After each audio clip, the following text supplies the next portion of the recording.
Turpentine Creek Wildlife Refuge of Eureka Springs is basically the Big Cat Rescue of Arkansas. They are a huge, fancy facility with an on-site veterinarian and over 400 acres of property. They rescue supposedly unwanted big cats, as well as primates, bears, and other exotic animals. Like Carol Baskin's Florida-based rescue, the facility strongly supported and pushed the recently passed Big Cat Public Safety Act, a law that bans unlicensed owners from owning larger cats and prohibits most entities from allowing the public to come into contact with their babies. The passage of this law was celebrated by Turpentine Creek, who, in response, did what most exotic animal rescues do best. It started a fundraiser on GoFundMe with a goal of $300,000.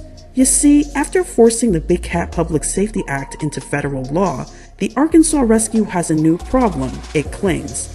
According to their GoFundMe, in December 2022, the Big Cat Public Safety Act was passed by the Senate, and it will make it illegal to privately own and breed big cats in the United States.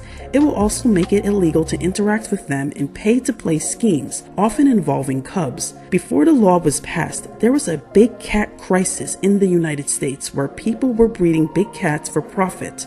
This occurred in two ways: breeding them to sell to private owners and to create unnatural exotic variations at the cost of genetic disorders, and creating a puppy mill model for big cats, pumping out cubs to profit from pay-to-play interactions. Now that this is illegal, these businesses will fail, and many big cats will need to be immediately rescued out of situations of abuse and neglect. Most sanctuaries around the US are now at capacity, and we have the space in our Freedom Field to immediately begin building in preparation for the massive influx of big cats that will need to be rescued in response to this new law. Wait, so hold up. So the person who wrote this GoFundMe description basically admits that the purpose of the Big Cat Public Safety Act is to destroy businesses, as clearly cubs are not a public safety issue. In the past, I have noted that sponsors of the bill, including Representative Mike Quigley, often claimed the bill would close roadside zoos, when that is simply not true. The bill does not prohibit zoos,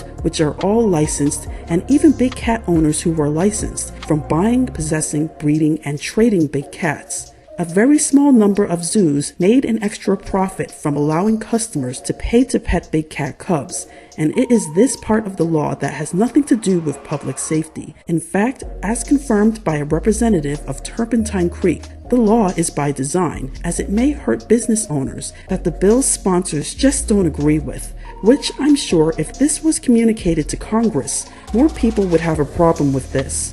Now, do I believe it will work?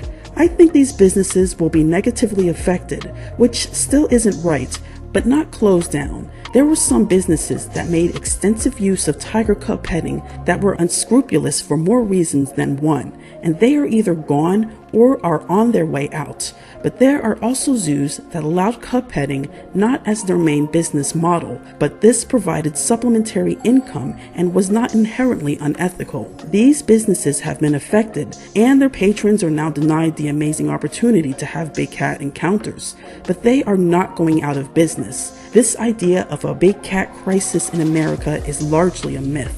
I think Turpentine Creek is aware of the unlikeliness of their claims and is just exploiting this unjust law to campaign for some extra donations to enhance their own business.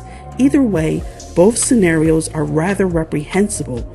Either they knowingly push the law to put people out of business and then use the situation to take their cats and get the public to pay for it, or they are lying about truly anticipating an influx of unwanted cats and are just trying to get $300K because who doesn't love extra money for free?